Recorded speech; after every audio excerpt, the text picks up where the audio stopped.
معزز سامعین کرام، پردہ نشین خواتین اسلام، اللہ رب العزت کا بے انتہا شکر و احسان ہے کہ اللہ تعالیٰ نے ہمیں اپنی زندگی میں ایسے مواقع عطا فرماتا ہے کہ ہمارے ایمان و یقین میں بے حد اضافہ ہوتا ہے۔ ہم سنا کرتے تھے صحابہ کرام کے بارے میں کہ اللہ تعالیٰ ان کی نصرت و مدد کے لیے فرشتے اتارا کرتا تھا۔ ہم سنا کرتے تھے کہ صحابہ کرام کی بھیڑ میں غیب سے فرشتے اترتے تھے اور ان کی بھیڑ میں اضافہ ہوتا تھا۔ ہم کتابوں میں پڑھا کرتے تھے کہ صحابہ کرام کی مختصر سی دعوت میں سینکڑوں صحابہ کرام کھانا تناول فرما لیا کرتے تھے، اور ہم یہ بھی جانتے ہیں کہ صحابہ کرام اللہ کے وہ مقدس برگزیدہ اللہ کے بندے تھے کہ جب وہ قسمیں کھا لیا کرتے تھے تو اللہ تعالیٰ ان کا جانوروں کو، درندوں کو، پرندوں کو فرما بردار بنا دیا کرتا تھا۔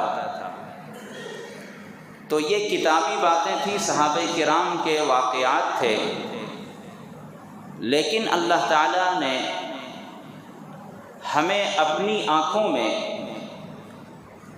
وہ ایام دکھلائے ہیں، اور اللہ تعالیٰ نے اپنے اس دستور کو بدلا نہیں۔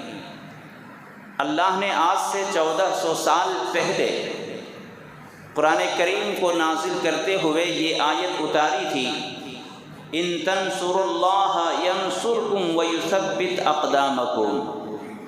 اے ایمان والو، اگر تم اللہ کی مدد کرو گے، اللہ کے دین کی مدد کرو گے، دین اسلام کی پیروی کرو گے، تو پھر اللہ بھی تمہاری مدد کرے گا اور تمہارے پاؤں کو جما دے گا۔ یہ قرآن کی آیت ہے جو آج سے 1400 سال پہلے اتری ہے، اور یہ اللہ کا وعدہ ہے، قیامت تک یہ قرآن رہنے والا ہے اور یہ آیت قیامت تک باقی رہنے والی ہے۔ تو جب اللہ کے بندے دین الہی کی مدد کریں گے، احکام الہیہ پر چلیں گے، شریعت کی پاسداری کریں گے، اللہ کا یہ وعدہ ان کو حاصل ہو کر رہے گا۔ اسی کو علامہ اقبال نے یہ شعر کہا ہے کہ ذرا نم ہو تو یہ مٹی بڑی زرخیز ہے ساقی، نہیں ہے نا امید اقبال اپنی کشت ویراں سے، نہیں ہے نا امید اقبال اپنی کشت ویراں سے، ذرا نم ہو تو یہ مٹی بڑی زرخیز ہے ساقی۔ علامہ اقبال فرماتے ہیں کہ دنیا میں جو کچھ بھی ہو رہا ہے، جو کچھ بھی ظلم و ستم ہو رہا ہے، قدرت سے بغاوت ہو رہی ہے، ظالم و جابر بادشاہوں کی حکمرانی ہے، طاقتور غریبوں کو مسلتا ہے، طاقتور غریبوں کو کچلتا ہے، قانون الہی کا بول بالا نہیں ہے، جو کچھ بھی ہو رہا ہے ہم دیکھ رہے ہیں، لیکن ہم نا امید نہیں ہیں، ہم نا امید نہیں ہیں، مایوس نہیں ہیں۔ ذرا نم ہو تو یہ مٹی بڑی زرخیز ہے ساقی، ہم ابھی بھی دنیا میں یہ امید لگائے ہوئے ہیں کہ اللہ تعالیٰ ضرور انقلاب لائے گا۔ علامہ اقبال فرماتے ہیں کہ ہم نا امید نہیں ہیں، لاکھ برائیاں ہوں دنیا میں، لاکھ ظلم و ستم کے پہاڑ توڑے جا رہے ہوں، لاکھ اللہ کے رسول اللہ کے قانون توڑے جا رہے ہوں، لیکن اے مسلمانوں، اگر تم ذرا سی کوشش کرو گے تو اللہ تعالیٰ ضرور انقلاب برپا پیدا فرمائے گا۔ یہ علامہ اقبال کا کہنا ہے۔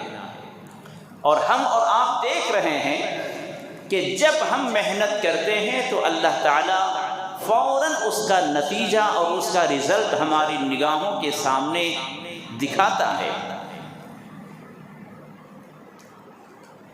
شرط یہ ہے کہ ہم اخلاص سے محنت کریں، شرط ہے کہ ہم متحد اور متفق ہو کر محنت کریں۔ ابھی حالیہ الیکشن کے موقع پر جس سمجھ بوجھ اور شعور کے ساتھ اہل کرناٹک نے، مسلمانوں نے دانش مندی کا ثبوت دیا ہے، میں اس کو اس شعر پر منطبق کرتا ہوں کہ ذرا نم ہو تو یہ مٹی بڑی زرخیز ہے ساقی۔ اور الیکشنوں میں ہمارے ووٹ بٹتے تھے، اس کا نتیجہ کیا ہوتا تھا ہم جانتے ہیں، لیکن الحمدللہ اس مرتبہ آپ کی محنت سے، مساجد کی کمیٹیوں کی محنت سے، علماء کرام کی محنت سے، اور آپ میں سے ہر فرد کی محنت سے آپ نے اپنے گھروں میں جا کر گھر کے لوگوں کو بتایا، الیکشن کے پروگرام کو مضبوط کیا اور آپ نے اپنے ووٹ کا استعمال کیا، تو آپ دیکھ رہے ہیں کتنا شاندار رزلٹ آیا۔ آپ جس کے ساتھ ہوتے ہیں اللہ ان کو کامیاب کرتا ہے۔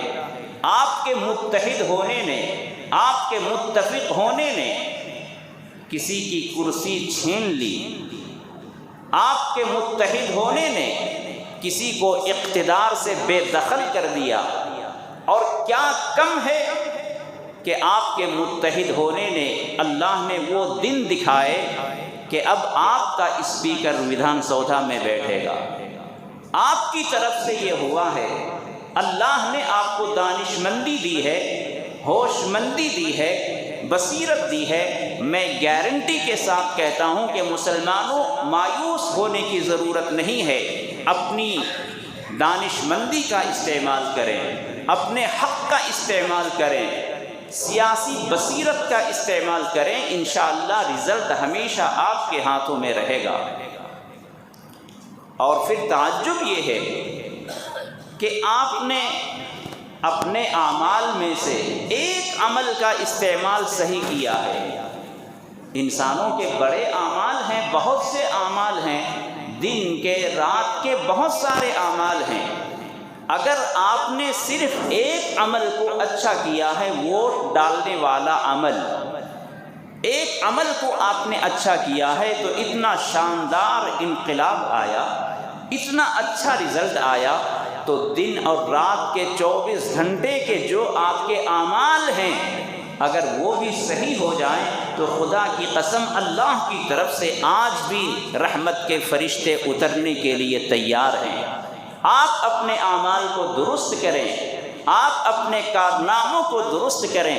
اسلام تو وہ لہر ہے، اس لہر کو کوئی روک نہیں سکتا، اس لہر کو کوئی توڑ نہیں سکتا۔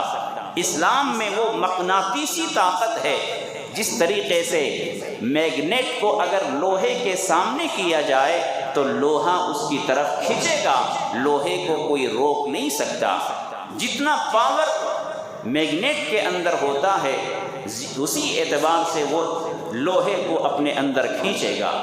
تو ہمارے مذہب کے اندر، اسلام کے اندر وہ کشش ہے، وہ طاقت ہے کہ جو کوئی اسلام کے سامنے آئے گا اسے اسلام کے اندر آئے بغیر چین نہیں مل سکتا ہے۔ حضرت عمر رضی اللہ عنہ جب عمر تھے، عمر بن الخطاب تھے، اسلام کا چراغ گل کرنے کے لیے پیغمبر رسول صلی اللہ علیہ وسلم کو اس صفحہ ہستی سے مٹانے کے لیے وہ آئے تھے، لیکن کیا ہوا؟ اسلام کے دامن میں انہوں نے پناہ لی اور اسلام کے دشمن تھے، اسلام کے وفادار اور جانثار بن گئے۔ تو آج بھی اسلام کا یہ پیغام عام ہے، جو بھی اسلام کے اندر آئے گا انشاءاللہ اسے اسلام اپنی رحمت میں، اپنے دامن میں پناہ دینے کے لیے تیار ہے۔ شرط ہے کہ ہم اپنے اعمال کو درست کر لیں۔ لوگ آپ کی اندر کی جو بات ہے، آپ کے دل کو صرف اللہ جانتا ہے۔ غیب نہیں جانتے، آپ کے دل میں کتنا ایمان ہے وہ اللہ جانتا ہے، دوسرے نہیں جانتے۔ وہ آپ کے کارناموں کو دیکھتے ہیں، وہ آپ کے نقل و حرکت کو دیکھتے ہیں، آپ کی زبان کو دیکھتے ہیں، آپ کے چلنے پھرنے کے انداز کو دیکھتے ہیں، اور اسی نقل و حرکت کو، اسی ظاہری اعمال کو دیکھ کر وہ فیصلہ کرتے ہیں کہ آپ کا مذہب کیسا ہے۔ وہ ان ظاہری حالت کو دیکھ کر فیصلہ کرتے ہیں کہ آپ کس مذہب کے پیروکار ہیں۔ آپ نے کتنے حج کیے ہیں کسی کو معلوم نہیں، آپ نے فجر کی نماز پڑھی ہے یا نہیں لوگوں کو پتہ نہیں ہے۔ آپ راستے میں چلیں گے، لوگ آپ کو مسلمان سمجھ کر دیکھیں گے کہ ان کا کارنامہ کیا ہے، ان کا اٹھنا بیٹھنا کیسا ہے، ان کی زبان کیسی ہے۔ وہی آپ کی شہادت ہوگی ان کے حق میں، اور وہ اسلام کے بارے میں فیصلہ کریں گے۔ اسی لیے کہا جاتا ہے کہ دعوت و تبلیغ زبان سے دینے سے بہتر ہے کہ انسان اپنے کارنامے کو ایسا بنا لے کہ دیکھنے والا خود یہ کہہ بیٹھے کہ جب یہ شخص اتنا اچھا ہے تو جس مذہب کا یہ ماننے والا ہے اور جس پیغمبر کی یہ پیروی کرنے والا ہے وہ مذہب کتنا اچھا ہوگا، وہ پیغمبر اسلام کتنے اچھے ہوں گے۔ ہم اپنے اعمال کو صحیح کر لیں۔ تو میں عرض یہ کر رہا تھا، میں آپ کو مبارکبادی پیش کرتا ہوں کہ الیکشن میں آپ نے اپنے عمل میں سے صرف ایک عمل کو اچھا کیا ہے، ووٹ ڈالنے کو۔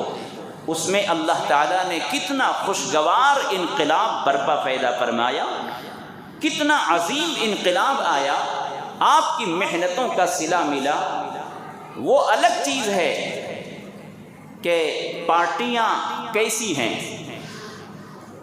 کوئی پارٹی ایسی نہیں ہے جو جنتی بنا دے کہ ہم نے اس کی پیروی کر لی اور ہم جنت میں چلے گئے۔ جنت میں جانے کے لیے بس ایک ہی پارٹی ہے، آقا مدنی جناب محمد الرسول اللہ صلی اللہ علیہ وسلم کی پارٹی ہے۔ آپ ان کی پیروی کریں، ان کے ساتھ شامل ہو جائیں۔ صحابہ کرام نے آقا کی پیروی کی، صحابہ کرام کی تابعین نے پیروی کی، تابعین کی تبع تابعین نے پیروی کی، اور ہم تبع تابعین کی پیروی کر کے ہم آقا صلی اللہ علیہ وسلم کی پارٹی میں شامل ہو جائیں، جنت چلے جائیں گے۔ باقی دنیا میں کوئی پارٹی آپ کو جنت لے کر نہیں جائے گی۔ ہاں، دنیا میں کچھ راحتیں مل سکتی ہیں، دنیا میں کچھ سکون مل سکتا ہے، دنیا میں کچھ چین مل سکتا ہے، اسی کے پیش نظر ہم پارٹیوں کا انتخاب کرتے ہیں۔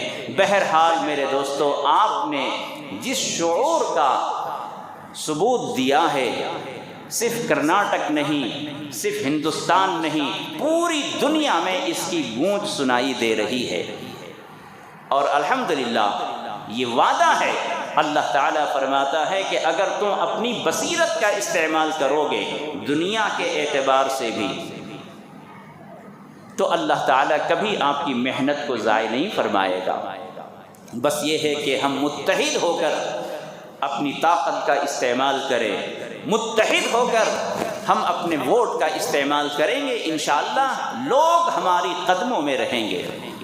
بہرحال میرے دوستو، اللہ تبارک و تعالیٰ سے یہی دعا ہے کہ اللہ تعالیٰ ہمارے اس ملک کو پیار محبت کا حسین گلدستہ بنائے رکھے، اور موسم خزاں سے، طوفان سے اور بری نظروں سے ہمارے اس گلشن کی اللہ تعالیٰ حفاظت فرمائے۔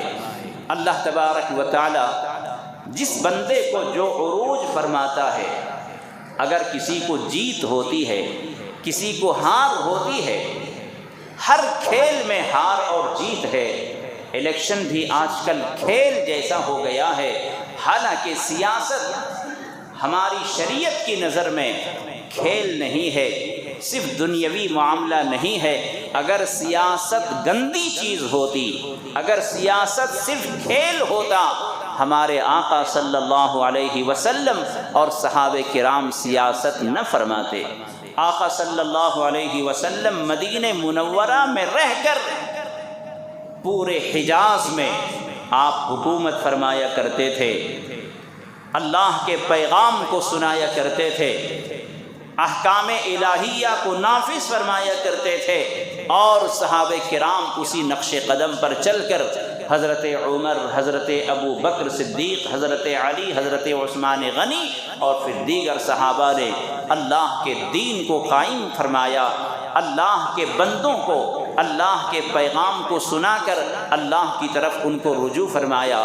میرے دوستو، سیاست کوئی گندی چیز نہیں ہے، سیاست عبادت ہے، سیاست ثواب کی چیز ہے۔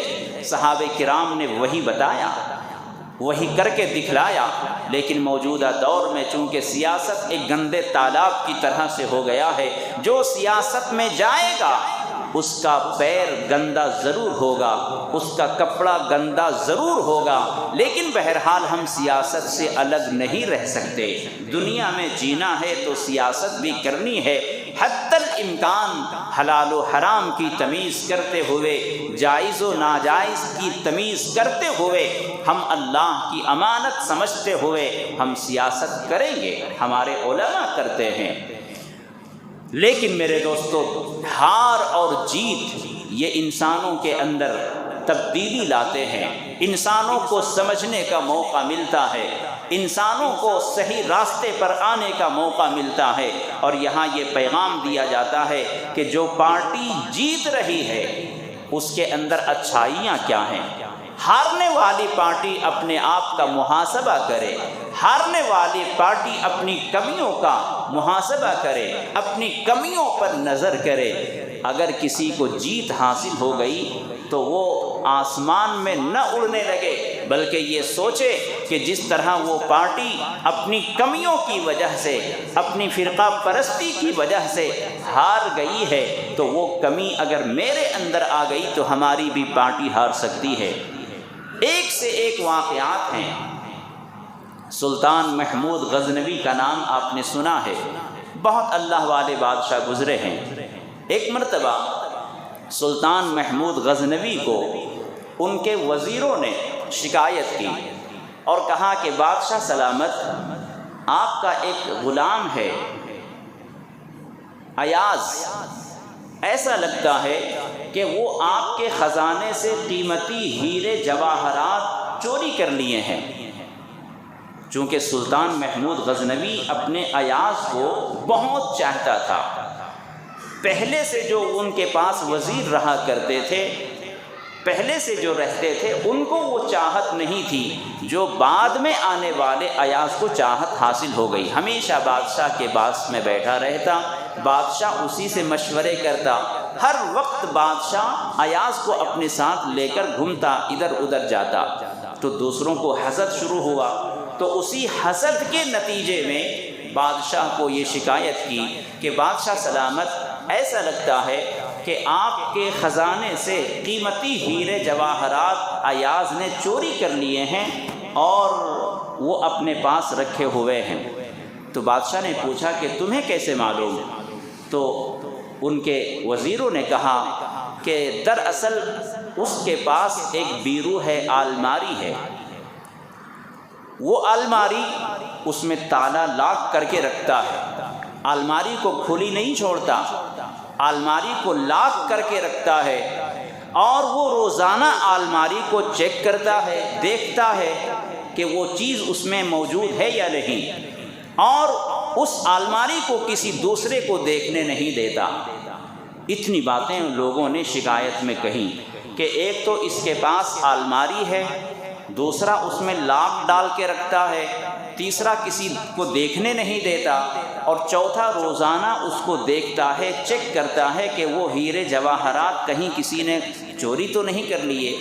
تو اتنی باتوں سے لگتا ہے کہ ایاز نے آپ کے خزانے سے قیمتی ہیرے جواہرات چوری کر لیے ہیں۔ بادشاہ نے کہا کہ اچھا ایسی بات ہے؟ تو ایاز کو بلایا اور ایاز سے پوچھا کہ ایاز، تمہارے پاس کوئی الماری ہے، بیرو ہے؟ تو ایاز نے کہا جی بادشاہ سلامت، میرے پاس ایک الماری ہے۔ کہا اس میں لاک ڈال کے رکھتے ہو؟ کہا ہاں لاک ڈال کے رکھتا ہوں۔ کہا تم اسے روزانہ دیکھتے ہو؟ اس کو کھول کر چیک کرتے ہو کہ وہ چیز ہے یا نہیں؟ کہا ہاں ایسا بھی کرتا ہوں۔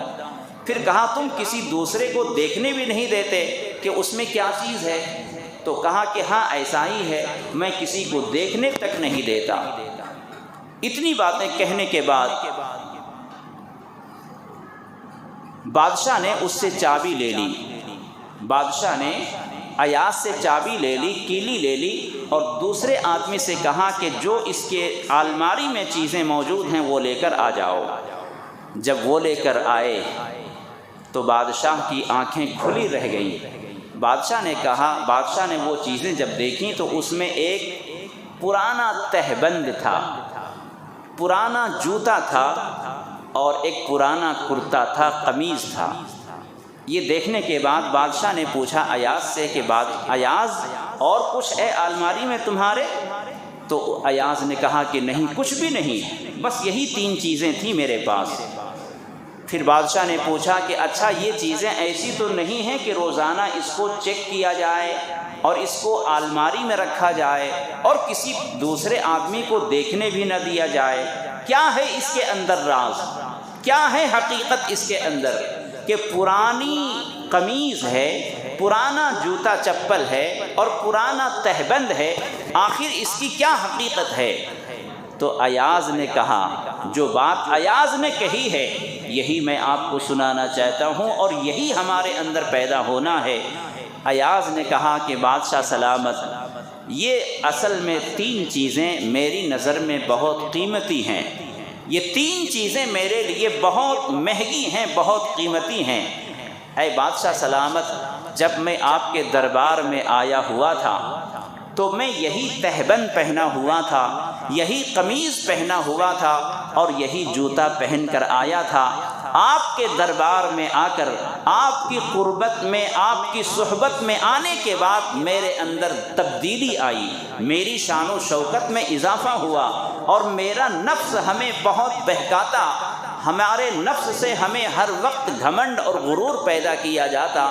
میں روزانہ الماری کھول کر، بیرو کھول کر میں یہ چیزیں دیکھ لیتا ہوں تاکہ یہ چیزیں ہمیں اپنی اوقات یاد دلائے اور یہ کہے کہ اے ایاز، جب تو اس بادشاہ کی سلطنت میں آیا تھا، بادشاہ کے دربار میں آیا تھا، تو تیری اوقات اتنی تھی کہ ایک پرانی قمیض پہنا ہوا تھا، ایک پرانا تہبند پہنا ہوا تھا اور پرانا چپل پہن کر آیا تھا۔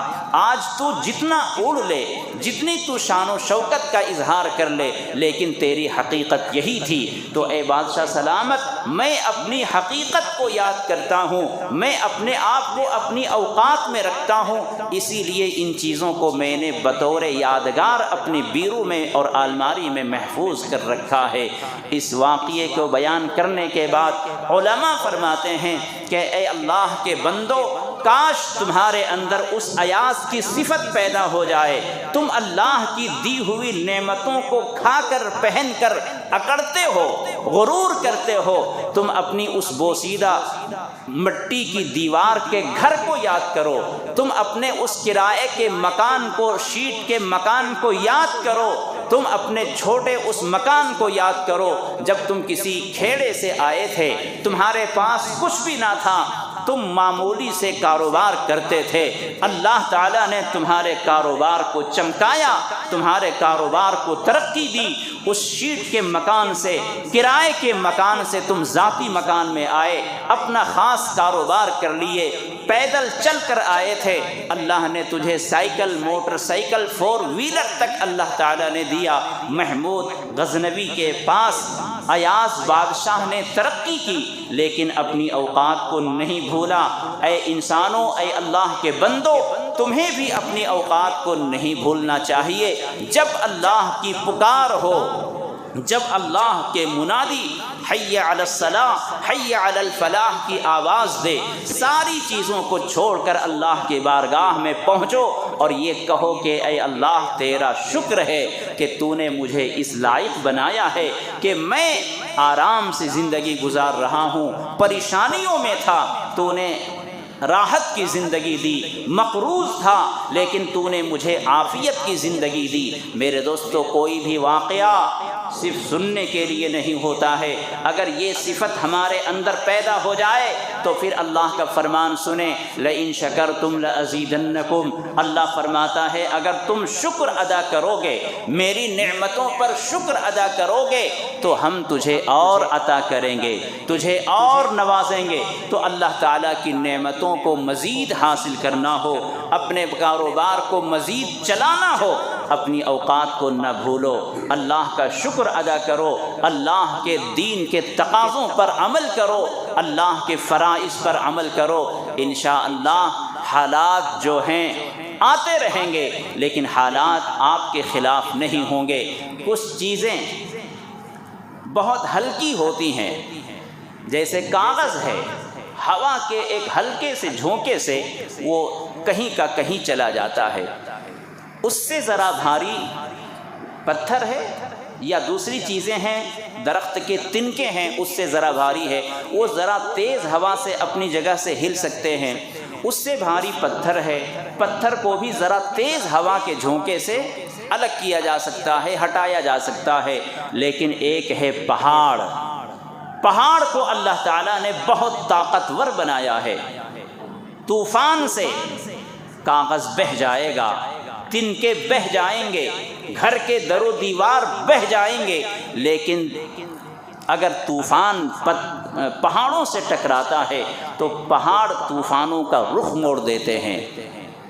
طوفان پہاڑوں کو نہیں چیر سکتا، طوفان کا رخ پہاڑ موڑ دیتے ہیں۔ تو انسان کو ہمیشہ پہاڑ جیسی ہمت رکھنی چاہیے۔ ہمت، اگر اللہ نے آپ کو طاقت دی ہے، ہمت دی ہے، تو اپنے سینے میں ہمت کو جٹاؤ۔ صحابہ کرام نے یہی کیا۔ ایک مرتبہ کفار و مشرکین کے ساتھ جنگ ہو رہی تھی، تو صحابہ کرام آپس میں مشورہ کرنے لگے کہ اس طرف اتنے ہیں، کفار و مشرکین کی تعداد اتنی ہے، ان کے لیے مقابلے میں کتنے مسلمانوں کو جانا چاہیے؟ مثلاً ادھر 1000 کفار ہیں، تو ان 1000 کفار سے لڑنے کے لیے مسلمانوں کے کتنے لشکروں کو بھیجنا چاہیے؟ تو کوئی صحابی کہہ رہے ہیں 50 لوگوں کو بھیج دیا جائے، کوئی کہہ رہے ہیں کہ 60-70 مسلمانوں کے لشکر کو بھیج دیا جائے۔ اللہ کی عزت و جلالت کی قسم، حضرت خالد بن ولید کا نام یوں ہی پوری دنیا میں چمک نہیں رہا ہے، تاریخ کی کتابوں میں وہ ہیرو یوں ہی نہیں شمار ہوئے۔ حضرت خالد بن ولید رضی اللہ عنہ اسی مجمع میں بیٹھے تھے تو وہ بول پڑے کہ اتنے کفار و مشرکین کے لیے 100 70 50 مسلمانوں کو بھیجنا ہے، میں اکیلے تیار ہوں۔ خدا کی قسم ان کا یہ کہنا تھا۔ اللہ تبارک و تعالیٰ نے صحابہ کرام کے دل میں جذبہ شہادت اور ہمت اور شجاعت کی ایسی دولت عطا فرمائی، سارے صحابہ تیار ہو گئے۔